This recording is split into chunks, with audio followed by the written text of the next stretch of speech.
कुरान में first person, second person, third person, इसका क्या चक्कर है?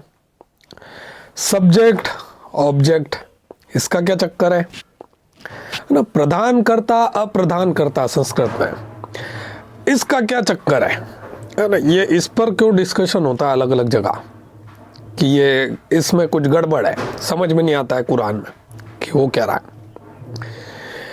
देखिए, जो आम ड्रामा होता है ना, या कहीं लिखा हुआ कुछ होता है तो और उसमें कुछ डायलॉग आता है कोई, है ना, कि कहीं कोई हीरो डायलॉग बोल रहा है या कोई मंच पे कोई वो चल रहा है, अपना नाटक चल रहा है ना, ड्रामा चल रहा है, और उधर कहीं से कोई पीछे से बैकग्राउंड से कोई डायलॉग बोलता है ना, या संवाद करता जो क्या बोलते हैं सूत्रधार जो होता है वो अगर कोई बोलता है तो सामने जो बैठी पब्लिक रहती है उसको ये स्पष्ट होता है कि हाँ ये पर्सन बोल रहा है, ये सूत्रधार का डायलॉग है, ये फला आदमी का डायलॉग है, ये उसका, ये स्पष्ट होता है ना। जैसे आपको पहले वो चलता था, मैं ओमकार हूँ या मैं समय हूँ, है ना, और वो समय बन के जैसे आप पुराने जब सीरियल आते थे, है ना, तो वो जो भी डायलॉग जो बोलता था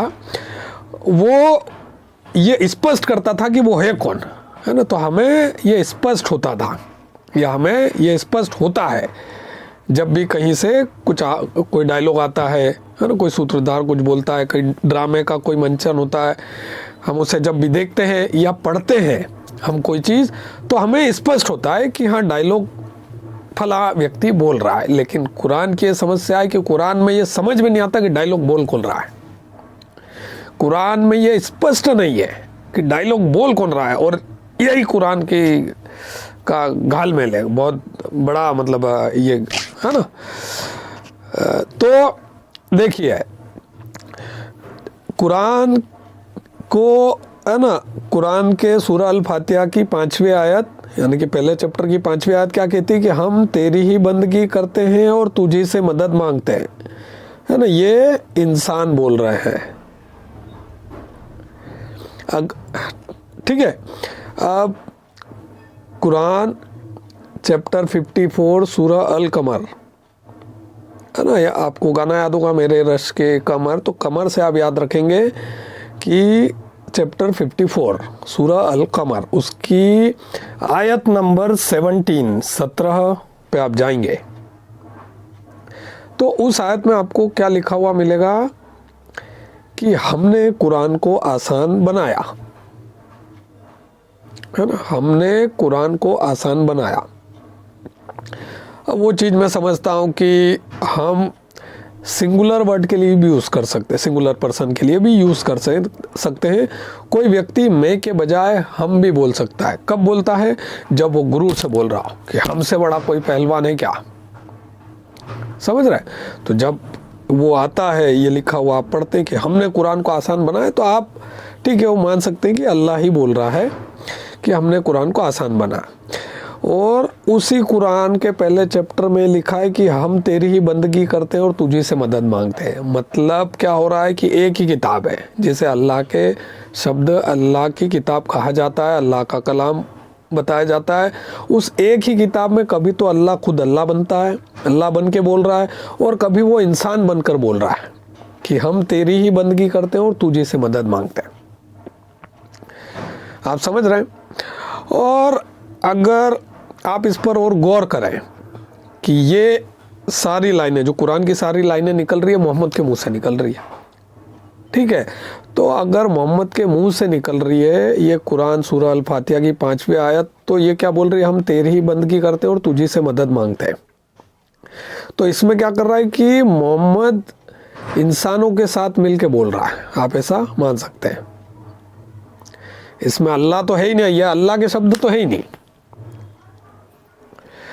ठीक है। और इधर आप जब देखेंगे कि हमने कुरान को आसान बनाया, अब ये शब्द भी मोहम्मद के मुंह से निकल रहे, तो ये कुरान को आसान सिर्फ अल्लाह बना रहा है या फिर अल्लाह और मोहम्मद दोनों मिलकर कुरान को आसान बना रहे हैं? ये आप समझ रहे कि क्या, कैसे होती है चीजें, है ना। देखिए, भाषा की गहराई में हमको जाना पड़ेगा कि कैसे लेखन होता है ना, कैसे लिखा जाता है किसी चीज़ को, या कैसे बोला जाता है, कैसे समझा जाता है। अगर मैं आपको बोलता हूँ कि मैं आज आपको इस टॉपिक के बारे में समझाऊंगा, तो आपको स्ट्रेट फॉरवर्ड क्लियर होता है कि मैं बोल रहा हूँ और आप इस टॉपिक को समझेंगे। अगर मैं बोलता हूँ कि हम आज इस टॉपिक के बारे में चर्चा करेंगे, डिस्कशन करेंगे, या हम इस टॉपिक को आज समझेंगे, ऐसा मैं बोलता हूँ, आपने देखा होगा मेरे कई वीडियोस में। तो जब मैं हम शब्द का यूज़ करता हूँ और बोलता हूँ कि हम समझेंगे इस टॉपिक को, तो इसका मतलब ये होता है कि मैं और आप, है ना, हम मिलकर इस टॉपिक की और गहराई में जाएंगे। या अगर मैं बोलता हूँ कि हम इस टॉपिक पर आज डिस्कस करेंगे, तो आपको क्या समझ में आता है कि मैं आपको इमेजिन कर रहा हूँ कि आप भी मेरे साथ इन्वॉल्व हो। आप हो नहीं, आप कोई डिस्कस नहीं कर रहे हो, है ना, आप तो स्क्रीन के उस साइड हो, लेकिन स्क्रीन के अंदर मैं हूँ। लेकिन मैं क्या बोल रहा हूँ कि हम आज इस टॉपिक को डिस्कस करेंगे। ठीक है, आपको समझ में आ रहा है। लेकिन अगर मैं बोलूँ कि हम आज आपको इस टॉपिक के बारे में समझाएंगे, तब क्या होगा कि ये मेरे साथ और भी कोई लोग हैं, ठीक है, हम 2-3 लोग हैं, और हम आप इस टॉपिक को समझाएंगे। समझ रहे हैं? तो इस जगह पर, है ना, इस लाइन में आप इन्वॉल्व नहीं है कि हम इस टॉपिक को आज आपको समझाएंगे। तो आप समझ रहे हैं किस तरह से लाइन का उपयोग किस तरह से सामने वाले की अंडरस्टैंडिंग को घुमाता है। आप समझ रहे हैं किस तरह से अर्थ निकाले जाते हैं। तो कुरान में यही समस्या है ना, कि कुरान में जब आप अपना लॉजिक यूज़ करोगे, जब आप दिमाग यूज़ करोगे, तो आपका दिमाग घूम जाएगा। अब सूरह अल कमर की 17वीं आयत तो क्या कहती है कि हमने कुरान को आसान बनाया। ठीक है, अब ये शब्द मोहम्मद के मुंह से निकल रहे हैं, तो आपको यहाँ कन्फ्यूज़न होगा कि ये मोहम्मद और अल्लाह दोनों मिलकर कुरान को आसान बना रहे हैं, या सिर्फ अल्लाह कुरान को आसान बना रहा है। ठीक है, ये अलग एक कॉन्सेप्ट है। अगर आप मानिए कि चलो ये लाइन अल्लाह बोल रहा है कि हमने कुरान को आसान बनाया, ये आप मानिए, है ना, मुसलमान यही मानते हैं। अब इस सूरह अल कमर की जब आप पहली आयत पर जाएंगे, तो पहली आयत क्या कहती है कि वह घड़ी निकट आ गई और चांद फट गया। अब इस आयत में ये जो लाइन है, वह घड़ी निकट आ गई और चांद फट गया, तो आप जब गौर करेंगे तो आपको समझ में आ रहा है कि ये कोई इंसान है जो चांद के फटने पर विस्मित है, आश्चर्यचकित है, और उसका बखान कर रहा है साहित्यिक भाषा में कि वह घड़ी निकट आ गई और चांद फट गया। आप समझ रहे हैं? आप गौर करेंगे तो आपको लगेगा कि ये इंसान की लाइन है, इंसान कह रहा है, ऐसा है ना, इंसान कह रहा है। और उसी चैप्टर में, मतलब सूरह अल कमर में आपको लगेगा कि इंसान कह रहा है ना, वह घड़ी निकट आ गई और चांद फट गया। इसी चैप्टर की 17वीं आयत में क्या है कि अल्लाह बोल रहा है कि हमने कुरान को आसान बनाया। और इसी कुरान में सूरह अल फातिहा की 5वीं आयत कहती है कि हम तेरी बंदगी करते हैं और तुझे से मदद मांगते हैं। तो आप कंफ्यूज हो जाएंगे, आपको ये क्लियर नहीं होगा कि डायलॉग बोल कौन रहा है। भाई, हमने कुरान को आसान बनाया और हम तेरी ही बंदगी करते हैं और तुझे से मदद मांगते हैं, मतलब अल्लाह सब्जेक्ट भी बन रहा है, अल्लाह ऑब्जेक्ट भी बन रहा है ना। अल्लाह भी बन रहा है और अल्लाह इंसान भी बन रहा है, ऐसा हो रहा है ना। तो ये कंफ्यूजन जनरेट होता है कुरान में। अब देखिए, जब लेखक कोई चीज लिखता है ना, तो वो ऐसा स्पष्ट करता है कि वो क्या लिख रहा है। अच्छा, चलिए इसको मैं और तरह से समझाता हूँ। कैसे? कि वो मेरे साथ जा रही थी, मैं उसके साथ जा रहा था, और हमने अचानक देखा कि एक ट्रेन हमारे सामने से निकली। आपको समझ में आ रहा है कि वो मेरे साथ जा रही थी, मैं उसके साथ जा रहा था, और हमने अचानक से वो ट्रेन को निकलते हुए देखा था। आपको समझ में आ जाएगा कि ये हमने जो है ये है ना लड़का लड़की दोनों ने देखा हो, ये आपको समझ में आ जाता है। तो कहीं भी कुछ लिखा है ना, लिखा हुआ होता है या कोई आप मंचन देख रहे हैं, कोई ड्रामा देख रहे हैं, फिल्म देख रहे हैं, तो वहाँ पर स्पष्ट होता है ना, जो लेखक होता है वो स्पष्ट करके लिखता है, स्पष्ट होता है। अगर कहीं सस्पेंस भी आता है, अगर कोई सस्पेंस स्टोरी भी है, तो वहाँ आपको ये समझ में आता है कि सस्पेंस है, ये आपको समझ में आता है। लेकिन कुरान में क्या है कि सस्पेंस के अंदर भी सस्पेंस है, क्योंकि शब्द मोहम्मद के मुंह से निकल रहे हैं। हमने कुरान को आसान बनाया है ना। तो ये हम कौन है यार, और उसी आयत में बोल रहा है कि वह घड़ी निकट आ गई और चांद फट गया। आप समझ रहे हो कि कैसे आपका दिमाग घूमेगा। और उसी कुरान में सूरह अल फातिहा की 5वीं आयत कहती है कि हम तेरी बंदगी करते हैं और तुझी से मदद मांगते हैं। तो ये हम, ये मोहम्मद बोल रहा है अल्लाह को संबोधित करते हुए, या मोहम्मद अपने साथ इंसानों को इन्वॉल्व कर रहा है अल्लाह को संबोधित करते हुए? ये अल्लाह के शब्द तो नहीं है। ये बात तो आपको कंफर्म समझ में आ रही है कि हम तेरी बंदगी करते हैं। तो कुरान ऐसी किताब है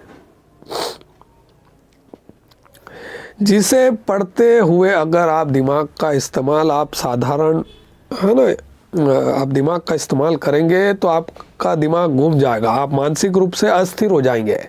इसलिए आप देखते हो कि मुस्लिम्स मेंटली अनस्टेबल होते हैं। किसी इंसान को मानसिक रूप से उसकी मानसिक हालत बिगाड़नी हो तो आप उसको कुरान में घुसा दो,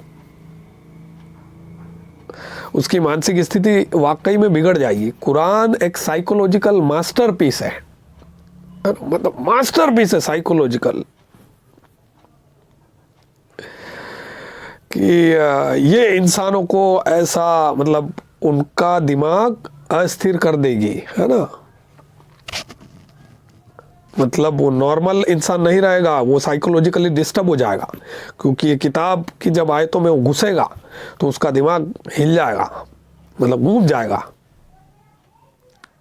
है ना। वो मेंटली, इसीलिए आपको मुस्लिम ऐसे अनस्टेबल दिखते हैं, हाईली वायलेंट, है ना, ऑल टाइम टेंशन में रहना, स्ट्रेस में रहना। तो वो कुरान का भी उसमें बहुत बड़ा योगदान है। सिर्फ वो दिन भर किए जाने वाली प्रोसेस, है ना, जो उन्हें ऑब्सेसिव कंपल्सिव डिसऑर्डर का शिकार बनाती है, वो एक अलग मैटर है।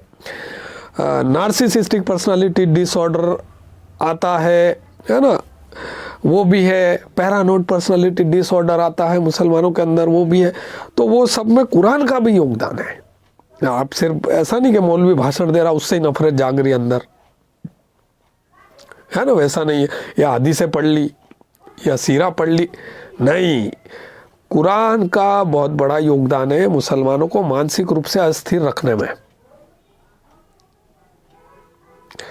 ठीक है। तो ये कुरान का चक्कर है कि आपको समझ में नहीं आता है कि सब्जेक्ट कौन है, ऑब्जेक्ट कौन है। आप हमेशा कंफ्यूज रहोगे, है ना, कि ये क्या फर्स्ट पर्सन सेकंड पर्सन का क्या चक्कर है ना। तो ये आपको, ये आप हमेशा इसमें आप कंफ्यूज रहेंगे, आपका दिमाग काम नहीं करेगा। इसलिए मुसलमान बोलते हैं कि कुरान को समझने के लिए आपको या तो मौलवी के पास जाना पड़ेगा, या हदीसें पढ़नी पड़ेगी, सीरा पढ़नी पड़ेगी। कुरान ऐसे नहीं समझ में आएगी, जबकि कुरान में खुद लिखा है कि कुरान, है ना, समझने में आसान है। हमने कुरान को आसान बनाया, कुरान में लिखा है।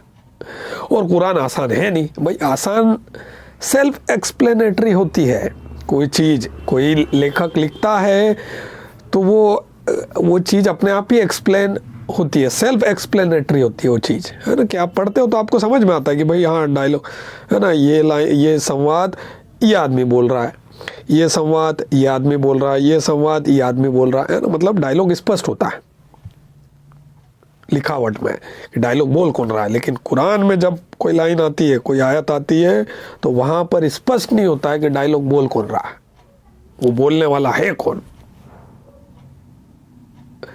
ठीक है। तो उम्मीद करता हूँ कि आप इतना गहराई तक कुरान पढ़ते हुए सोचेंगे, समझेंगे चीज़ों को कि एक ही शब्द को अगर हम इस्तेमाल करते हैं तो उसके कैसे कैसे अर्थ निकल सकते हैं, है ना। कि मैं के साथ अगर हम शब्द का मतलब मैं के बजाय हम का यूज़ करेंगे और वो हमको भी अलग अलग तरह से यूज़ करेंगे, है ना। कि आज हम इस टॉपिक पर डिस्कस करेंगे, आज हम इस टॉपिक को समझेंगे और आज हम इस टॉपिक को समझाएंगे, ये अलग मतलब रखता है ना। कि हम लोग मिलकर आपको समझाएंगे, आज हम इस टॉपिक को समझेंगे मतलब मैं आपको भी इन्वॉल्व कर रहा हूँ, हम सब इस टॉपिक की गहराई में जाएंगे। लेकिन अगर इसी लाइन को अल्लाह बोले, सोचो कि हम इस टॉपिक को समझेंगे, तो क्या अल्लाह को भी और गहराई में जाने की ज़रूरत, क्या अल्लाह मतलब जो कायनात का बनाने वाला है वो, है ना। भाई मैं तो इंसान हूँ, मैं इस लाइन को बोल सकता हूँ कि हम इस टॉपिक को समझेंगे, लेकिन अगर अल्लाह बोले इस लाइन को कि हम इस टॉपिक को समझेंगे,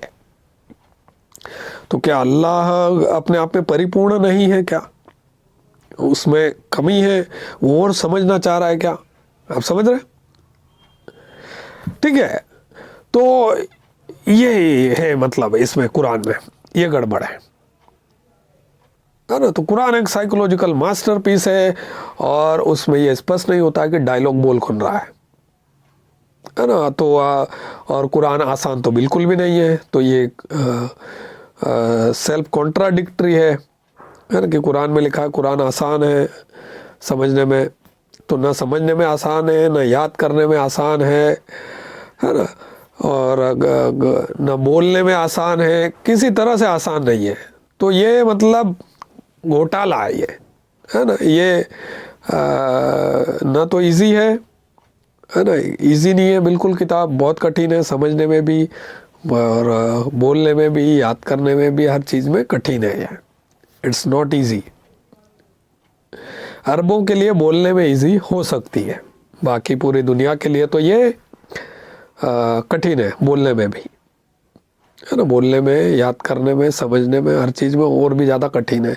तो ये बेसिकली जो इस्लाम है वो अरब का साम्राज्यवाद है, ऐसा लेखक अनवर शेख ने अपनी किताब इस्लाम अरब साम्राज्यवाद, इस्लाम द अरब इम्पीरियलिज्म, ये इंग्लिश में तो इस बुक में बतला है कि जो इस्लाम है बेसिकली वो अरब का साम्राज्यवाद है। और पूरी दुनिया में जो मुसलमान रह रहे हैं वो मानसिक तौर पर अरबों की गुलामी कर रहे हैं, मतलब ऐसा कुछ कुछ आप समझ सकते हैं।